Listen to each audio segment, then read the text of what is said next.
Bismillahirrahmanirrahim. Assalamualaikum warahmatullahi wabarakatuh. Selamat pagi anak-anakku kelas 9 At-Thohir serta Al-Burhan. Alhamdulillah, puja dan puji syukur kita panjatkan kehadirat Allah Subhanahu wa taala karena atas limpahan karunia rahmat, hidayah serta nikmatnya kita masih diberikan umur yang panjang serta kesehatan sehingga kita masih bisa melakukan pembelajaran jarak jauh atau yang disebut dengan istilah daring, di mana di masa pandemi COVID-19 ini sekolah-sekolahan yang ada di Kabupaten Semarang, terutama Ungaran Barat dan Ungaran Timur, itu masih belum diizinkan untuk melakukan aktivitas tatap muka atau sekolah seperti semula. Namun kita patut bersyukur kita masih diberikan umur yang panjang sehingga kita masih bisa melakukan aktivitas belajar ataupun mengajar dari rumah ataupun menggunakan Google Classroom dan juga media-media pendukungnya seperti saat ini yang sedang saya lakukan, yaitu menggunakan media PowerPoint. Sholawat serta salam marilah kita haturkan kepada junjungan kita Nabi Muhammad SAW. Semoga kita termasuk ke dalam umatnya yang mendapat syafaat yaumul qiyamah. Amin ya rabbal alamin. Anak-anakku kelas 9, mungkin di awal kemarin sudah saya share ya materi tentang web browser dalam bentuk PowerPoint saja, tetapi tanpa ada penjelasan ataupun suara yang diterangkan oleh Pak Rizky. Pada kesempatan hari ini saya mencoba untuk memberikan penjelasan tentang web browser. Sebelum saya mulai, ada hal yang ingin saya sampaikan, yaitu tentang perubahan materi. Sebelumnya dari prakarya ketika kelas 7 dan 8, kemudian berganti menjadi informatika. Sebetulnya Pak Rizky sudah bilang kepada pihak Yayasan As-Salamah agar buku paketnya itu dibelikan yang prakarya untuk yang kelas 9. Sementara untuk kelas 7 8 meneruskan yang tahun sebelumnya, yaitu informatika. Namun ternyata terjadi kesalahan informasi mungkin yang diterima oleh mereka, sehingga akhirnya yang kelas 9 pun juga dibelikan yang mapel informatika. Namun hal itu malah sebetulnya membuat saya lebih senang, karena dengan mapel informatika saya tidak terlalu sulit untuk mencari materi dibandingkan dengan prakarya. Sementara kalau untuk mapel prakarya itu setiap minggunya saya harus memikirkan apa ya minggu depan itu materi apa ya, prakaryanya mau dikasih apa ya.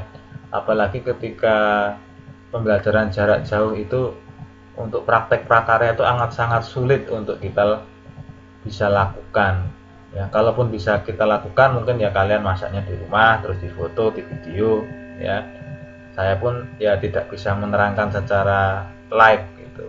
Ataupun mungkin kalau ada yang prakarya tentang membuat hasil karya itu kan juga kalau dilakukan secara online itu kayaknya kurang mantap gitu ya. Maka dengan pergantian mapel prakarya ke informatika ini untuk kelas 9 membuat saya sedikit lebih bernafas lega, karena memudahkan yang memang bidang saya yaitu komputer untuk melakukan proses belajar mengajar kepada anak-anak kelas 9. Nah, langsung kita mulai ya tentang web browser ini. Nanti akan saya kombinasikan antara PowerPoint dan juga pengoperasian secara langsung yang menggunakan komputer yang ada di tempat saya ini. Nah, judulnya adalah pengoperasian web browser, tapi sebelumnya kita kenalkan dulu internet ya. Kalau materi TIK tahun sebelumnya itu memang kelas 9 itu isinya yaitu tentang jaringan komputer, kemudian internet ya, email, kemudian ada blogger ya, saya tambah itu. Namun di kurikulum Mapel Informatika ini untuk jaringan komputer itu malah kelas 8, yang internetnya di kelas 9, nanti mungkin sama blog dan lain sebagainya. Nah, untuk pembukaan tentang web browser ini kita singgung lagi masalah pengenalan internet atau dasar-dasar internet ya, sebelum nanti menuju kepada inti yang kita bahas. Nah, apa itu internet? Internet itu singkatan dari interconnected network. Ya, kalau kita artikan adalah kumpulan kumpulan dari banyak komputer ya, atau jaringan komputer yang ada di seluruh dunia. Jadi komputer itu disambungkan satu dengan yang lainnya, tidak hanya di satu lokasi saja, tetapi bisa nyambung ke seluruh dunia. Lah kok bisa, Pak? Apakah itu nyambungnya bagaimana? Lah itu sebetulnya materi kelas 8, yaitu tentang jaringan komputer. Tapi di kelas 9 ini untuk pengertian internet ya, itu bisa terjadi karena banyak media yang menyambungkan komputer satu yang dengan yang lainnya. Bisa menggunakan kabel, yaitu kabel UTP atau kabel jaringan atau kabel LAN yang ada di lab itu. Kalau kalian sempat bermain di lab itu, dilihat bawahnya itu ada kabel-kabel, yaitu kabel UTP. Itu kalau yang di dalam ruangan. Lantas ada yang menggunakan media wireless atau nirkabel atau tanpa kabel. Kalau yang menghubungkan antara tempat-tempat yang jauh itu nanti kita menggunakan kabel fiber optik. Pernah dengar ya istilah fiber optik? Nah, itu kabel yang menghubungkan antara tempat-tempat yang jauh. Nah, nanti kalau yang lebih jauh lagi, kabel fiber optik itu bisa dipasang atau dialirkan di dalam tanah ya, bahkan sampai menyelam ke dasar laut ya. Jadi ada kabel fiber optik yang terbentang antara pulau yang satu dengan pulau yang lain. Lah, bagaimana Pak kalau yang lebih jauh lagi? Lah, itu kalau yang lebih jauh lagi misalkan antar negara atau benua ya, itu nanti ada yang menggunakan kabel bawah laut tadi, ada juga yang menggunakan satelit luar angkasa. Jadi antara negara yang satu dengan yang lain itu kan ada satelit luar angkasanya, lah itu saling nyambung satu negara dengan negara yang lain ya. Kurang lebih seperti itu untuk proses penyambungan jaringan komputer satu dengan yang lainnya sehingga bisa tercipta internet. Nah, kalau dari sejarahnya sendiri, internet itu diawali dari Departemen Pertahanan Amerika ya, yang bernama DARPA. Nah, DARPA itu punya proyek jaringan komputer yaitu yang diberi nama ARPANET ya. ARPANET itu adalah cikal bakal dari jaringan komputer, di mana dibuat tahun 1969. Waktu itu hanya ada 4 tempat ya yang dialiri jaringan komputer, yaitu di lingkungan pendidikan yang ada di sana atau di kampus-kampus yang ada di Amerika. Setelah itu internet digunakan oleh kalangan akademis atau UCLE untuk keperluan penelitian dan pengembangan teknologi. Kemudian pemerintah Amerika memberikan izin ke arah komersil pada awal tahun 1990. Jadi internet itu mungkin mulai disebar ya, atau mungkin mulai ke arah ke seluruh dunia itu tahun 1990-an. Di Indonesia sendiri Pak Rizky waktu itu memakai internet ya SMA ya, atau tahun berapa itu ya, tahun 97 itu sudah ada internet. Waktu itu di sekolah Pak Rizky sudah ada praktikum internet ya, tapi istilahnya hanya dikenalkan sajalah. Kemudian tahun 2000 itu punya email pertama kali ya, itu cerita-cerita untuk masalah internetan ya. Awal mulanya itu tahun berapa toh yang masuk Indonesia itu ya, kurang lebih kalau itu 90 ya, mungkin di Indonesia ya hampir sama, cuma baru menjamurnya itu tahun 2000 ya, dimana tahun 2000 waktu itu sudah banyak warnet ya yang ada di Surabaya waktu itu saya bertempat tinggal. Jadi tahun 2000 itu ya sudah sering ke warnet ya, sering tapi waktu itu belum ada game online ya, hanya warung internet saja gitu. Nah, kita lanjut. Nah, koneksi internet berfungsi untuk menghubungkan antara koneksi yang satu dengan yang lain dalam satu jaringan ya. Jaringan itu artinya lebih dari satu ya. Jadi kalau ada istilah jaringan teroris itu pasti berkelompok ya, kelompoknya cuma kelompok yang negatif gitu lah. Kalau jaringan internet ini ya adalah kelompok dari komputer yang saling terhubung satu dengan yang lainnya. Nah, koneksi internet juga berfungsi menjalin kerjasama antara beberapa orang atau lebih. Untuk dapat melakukan koneksi secara umum, langkah-langkah yang perlu disiapkan ya, seperti kalian saat ini nih sedang melakukan pembelajaran jarak jauh atau daring.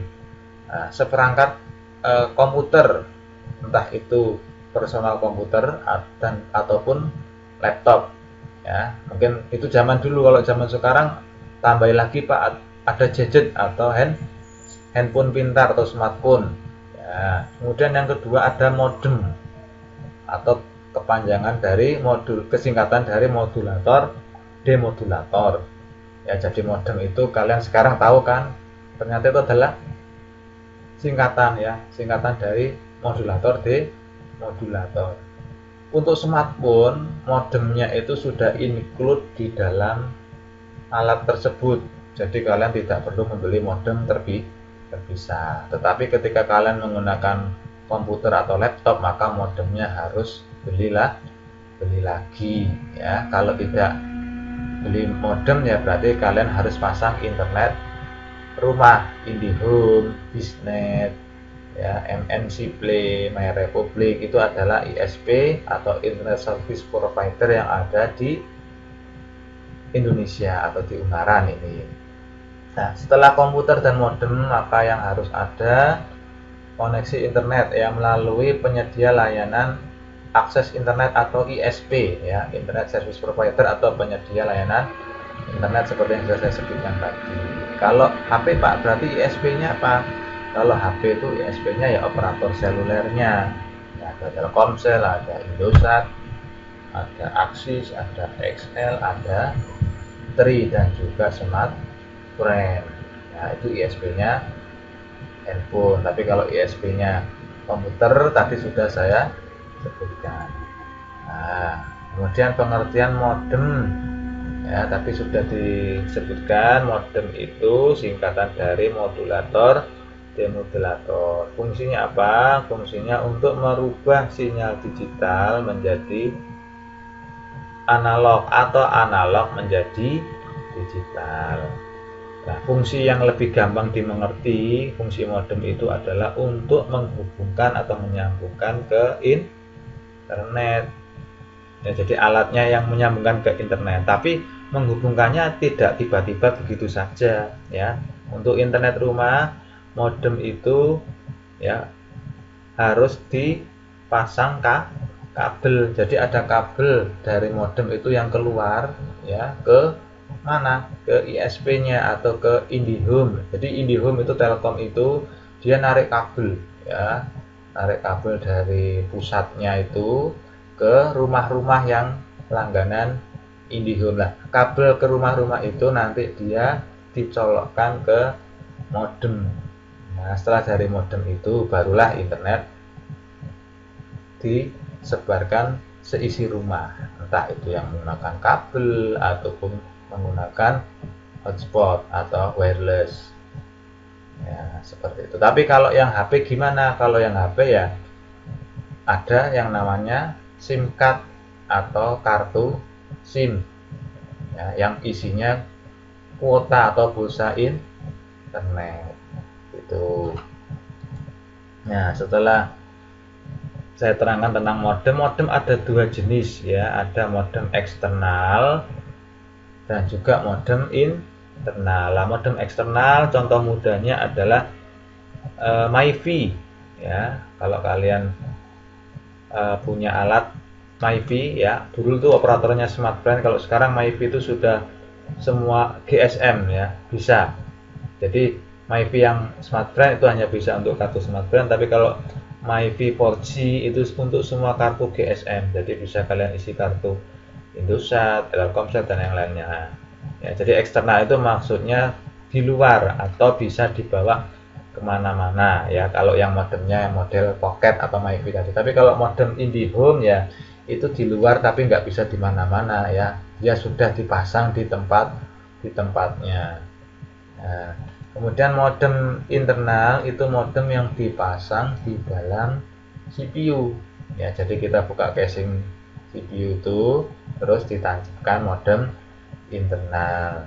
Nah, modem internal ini sepertinya saat ini sudah jarang ya digunakan karena orang daripada susah-susah masang modem internal mending beli WiFi card, USB WiFi card.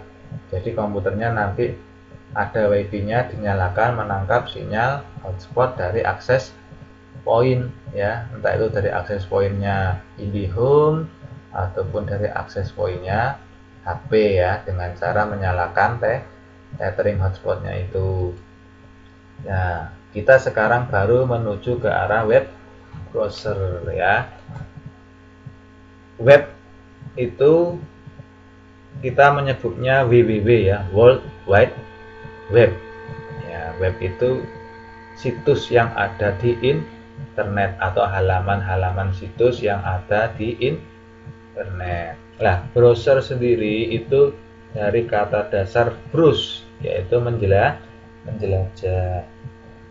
Ditambahi berarti diartikan penjelajah. Jadi alat yang berfungsi untuk menjelajahi situs-situs web yang ada di internet ya, kurang lebih web browser pengertiannya seperti itu. Nah, apa saja aplikasi web browser itu? Ya, di sini sudah ada logonya ya. Kalau ini sudah tahu kalian ini logo apa? Ya, itu adalah logo dari Google Chrome. Ya, Google Chrome ini adalah web browser yang dirancang oleh siapa? Google. Ya, yang membuat adalah Google. Kemudian web browser terkenal yang kedua adalah Mozilla Firefox ya, simbolnya adalah rubah api. Nah, cukup cepat dalam memperoleh pengguna ya, berada di belakang Internet Explorer karena memiliki fitur keamanan superior dan akses yang cepat ya. Kalau menurut saya Internet Explorer sekarang sudah jarang orang pakai ya, lebih banyak yang pakai Google Chrome, Mozilla ataupun browser-browser yang lainnya. Nah, nomor 3 Internet Explorer ya, atau IE. IE ini adalah web browser bawaannya Windows. Ya, jadi kalau kalian menginstal sistem operasi Windows 7, Windows 8 atau Windows 10, nah itu browser bawaannya adalah Internet Explorer ya. Browser ini pernah digunakan 90% netizen pada tahun 2002 sampai 2003. Dulu Pak Rizky masih kuliah tahun 2001 sampai 2005 ya, itu masih menggunakan Internet Explorer itu. Dan kemudian ada web browser yang keempat yaitu Opera ya. Opera yang simbolnya adalah O ya. Browser Opera mudah digunakan namun memiliki beberapa masalah kompatibilitas dengan berbagai situs. Terus browser yang terkenal yang lainnya yang nomor 5 adalah Safari ya, simbolnya adalah kompas. Khusus untuk pengguna Safari ya, biasanya Safari ini browser bawaan dari sistem operasi Apple ya. Kalau di iPhone lah itu biasanya dia web browsernya Safari, atau kalau kalian punya laptop Macintosh atau MacBook ya, itu browser bawaannya adalah Safari ya. Nah, sebetulnya web browser itu ada berapa toh ya? Kalau kalian ingin tahu, web browser itu jumlahnya banyak anak-anak ya. Jadi kalau kita cari di situs-situs download aplikasi atau software ya, kemudian saya contohkan ini ya, ada alamat situs softpedia.com ya. Nah, itu tempat untuk mencari software-software gratisan atau berbayar yang ada di sini. Nah, kita searchkan ada web browser ya, terus kita oke ya.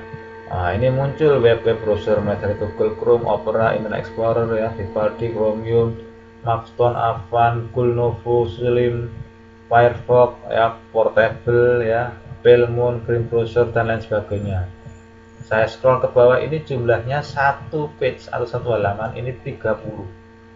Nah, sementara di sini result atau hasilnya adalah 16 result halaman atau page. Maka bisa kalian hitung, oh berarti jumlah browser itu 30 kali 16 ini ya, berarti ada 480 browser yang ada. Nah, itu kalau kita sebutkan satu-satu tidak hafal ya, maka jangan dikira browser itu jumlahnya sedikit, justru jumlah browser itu sangat banyak sekali ya. Kita lanjut lagi, menyimpan halaman internet. Jadi halaman internet yang kalian buka itu bisa disimpan offline ya. Caranya gimana? Caranya ada menu file, save as ya, kemudian dipilih folder tempat untuk menyimpan ya, folder yang ada di hard disk. Terus kalian pilih save ya, kemudian tipe page-nya, tipe simpannya itu biasanya web page, complete ya. Jadi apa, semua yang ada di halaman website itu kita copy seluruhnya, sehingga kalau kita buka offline itu tampilannya mirip atau sama dengan aslinya ketika kita online betulan menggunakan internet ya. Itu kalau kita yang web page complete ya. Misalkan seperti ini, saya contohkan lagi ya.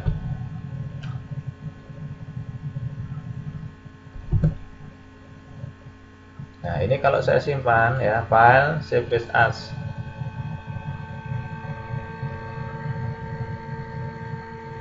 Ya, di sini ada file name-nya ya. Misalkan tadi namanya adalah Softpedia.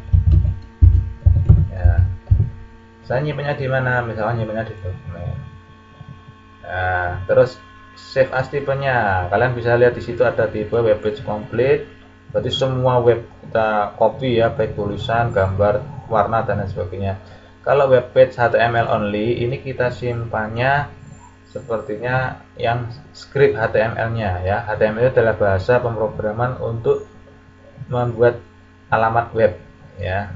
Nah, singkatan dari Hypertext Markup Language.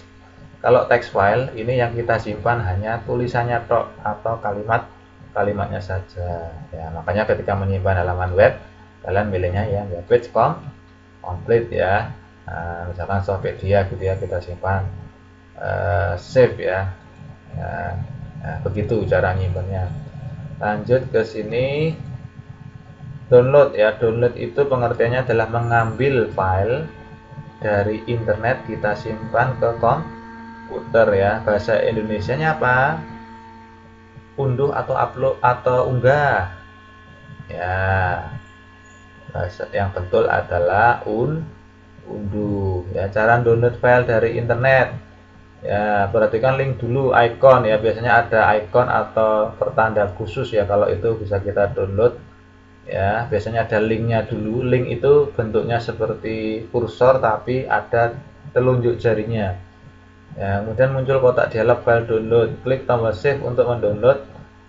Kotak dialog save as akan muncul, ketik nama titel ya. Contohnya seperti ini, saya contohkan lagi ya.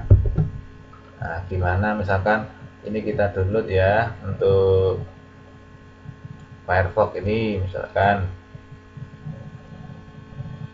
Nah, ini ya. Nah, jadi ini ada tulisan atau hyperlink ya, sehingga membuat kursornya menjadi jari telunjuk. Kita klik, ada tulisan downloadnya. Nah, kita mau download Firefox-nya versi yang 832 bit, 86 ini x86 ataupun yang 64 bit x64. Karena ini laptopnya menggunakan 64 bit ya, kita klik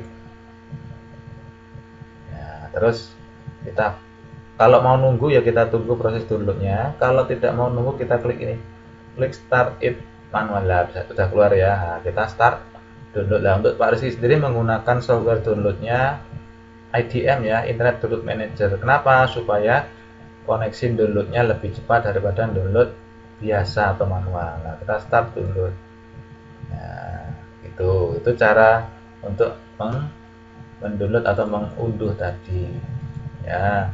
Kemudian mencetak file hasil browsing ya. Jadi halaman web page itu kita cetak ke printer ya, lewat printer ke kertas gitu. Nah, caranya gimana? Sama seperti kalian mencetak di Microsoft Word ya. Klik menu file, terus cari kata print atau Ctrl P. Nah, setelah itu muncul kotak dialog print ya, tentang printernya itu mereknya apa, kemudian kertasnya tipenya apa yang kita pakai untuk mencetak ya, terus select printer, itu milih merek printer yang kita gunakan untuk mencetak. Nah, kemudian klik tombol printnya. Nah, kalau di sini misalkan saya peragakan lagi ya, nah ini kita klik file ya, print atau Ctrl P ya. Nah, di sini ada merek-merek printernya, ada Epson, ada HP ya. Nah, kemudian ini ada pilihan-pilihannya, ada printnya all, berarti semua halaman kita print dari atas ke bawah ya. Kemudian kalau yang halamannya kita tentukan berarti klik page ya, halaman berapa yang kita gunakan untuk ngeprint, nah, halaman untuk di print lah. Terus number of copy, berapa lembar yang kita cetak dalam dalam setiap ngeprintnya itu, apakah sekali, 2 kali, atau 3 kali lah, itu bisa ditentukan ya. Nah, misalkan terus klik print gitu ya, karena ini hanya simulasi, tidak saya print betulan. Nah, lanjut di sini ya, kesimpulan ya, internet merupakan kumpulan jaringan dari jaringan komputer yang ada di seluruh dunia. Untuk dapat terhubung ke internet, kita harus menyiapkan PC laptop atau komputer, modem, kemudian ISP ya, langganan ISP kalau yang rumahan. Kalau yang pakai HP ya, sediakan kuota internet secukupnya. Untuk menjelajahi internet, kita dapat menggunakan aplikasi web browser seperti Google Chrome, Mozilla Firefox, dan lain-lain. Halaman web bisa kita kunjungi, yang kita kunjungi bisa kita simpan atau kita unduh ya, ataupun juga bisa kita cetak. Itu saja mungkin presentasi PowerPoint-nya ya dari Pak Rizky, tetapi untuk penjelasannya sebetulnya belum selesai. Saya akan mencoba untuk mengenali lagi mengenali web browsernya sendiri ya. Jadi web browser yang saya gunakan ini kebetulan adalah Internet Explorer ya. Kenapa saya senang menggunakan Internet Explorer? Karena bukan Internet Explorer, mohon maaf, ini adalah Mozilla Firefox ya. Kenapa saya senang menggunakan Mozilla Firefox?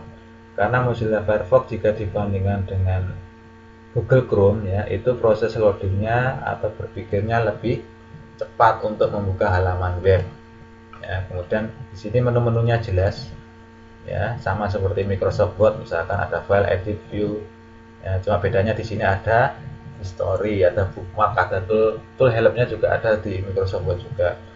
Nah, kalau file ini sudah isinya seperti adalah new ya, new tab itu yang ini ya, ini tab ini namanya. Kalau new window itu dia buka jendela baru ya, bisa kita simpan halamannya, bisa kita emailkan halamannya ini, kita atur kertas dan lain sebagainya, di page setup, print preview, sebelum kita cetak kita lihat dulu tampilannya, terus tombol print ya. Nah, kemudian kalau edit ini untuk back atau next ya, undo, redo ya, cut, copy, paste. View itu tampilannya, apakah mau dibesarkan ya, zoom atau besar atau kecil ya, full screen. Kemudian history itu adalah sejarah, jadi kita itu pernah buka apa saja di web browser itu. Nah, kalau kita lihat riwayatnya ya, nah, seperti ini, show all history. Nah, kita bisa tahu, oh hari ini today saya buka apa saja, kemarin Pak Rizky buka apa saja, seminggu yang lalu buka apa saja ya, kelihatan semua di sini. Nah, bulan ini ya kelihatan semua ya, gitu ya. Jadi bulan kemarin Juni, Mei, April, Maret ya, begitu ya. Jadi history itu untuk merekam riwayat atau sejarah kita pun pernah buka situs apa saja. Kalau ingin menghapusnya gimana Pak? Ya kalau ingin menghapusnya ya ada pilihan ya, clear history ya, ini ada clear version history. Jadi kita hapus semua situs-situs yang pernah kita kunjungi. Bookmark ini saya tidak pernah pakai ya. Nah, kemudian tool ya, tool ini tadi ada download ya, kita downloadnya apa saja akan muncul di situ ya. Kemudian ini ada tool untuk add-on itu tambahan. Jadi misalkan kalian mau merubah template-nya ini ya. Nah, itu kita klik di dem. Nah, ini. Nah, kita klik enable misalkan. Nah, jadi abu-abu. Klik install. Ya, add. Ya, jadi ada bunga-bunganya, kembang daun-daunnya seperti itu. Nah, itu pilihannya ada di add-on ya. Ya, kemudian ada edge info, ada option ya. Option itu ya seperti ini ya, pilihan ya, itu ya istilahnya kayak pengaturan setting gitu ya. Nah, ini fontnya pakai huruf apa, Times New Roman atau font-font yang lainnya, ukurannya berapa ya. Jadi kita bisa membesarkan atau mengecilkan tulisan yang ada di Mozilla Firefox ini. Misalkan fungsinya option, nah help itu tentang versi tipe Firefox-nya itu versi berapa ya, dan juga Firefox help tour dan lain sebagainya. Jadi itu mungkin untuk tambahan penjelasan ya tentang web browser ya, selain materi PowerPoint yang sudah saya berikan tadi ya. Semoga dengan adanya tambahan penjelasan baik melalui PowerPoint ataupun praktek screenshot seperti ini membuat kalian lebih paham tentang penggunaan browser internet. Dari Pak Rizky mungkin cukup sekian. Mohon maaf bila ada kata-kata yang keliru atau salah ataupun mungkin terlalu lama dalam menjelaskan ya. Semoga kalian mengerti, paham. Kalaupun belum, nanti bisa ditanyakan lewat Classroom ataupun lewat Japri WA. Sekian dulu dari saya. Terima kasih atas waktu dan perhatiannya. Selamat siang. Wassalamualaikum warahmatullahi wabarakatuh.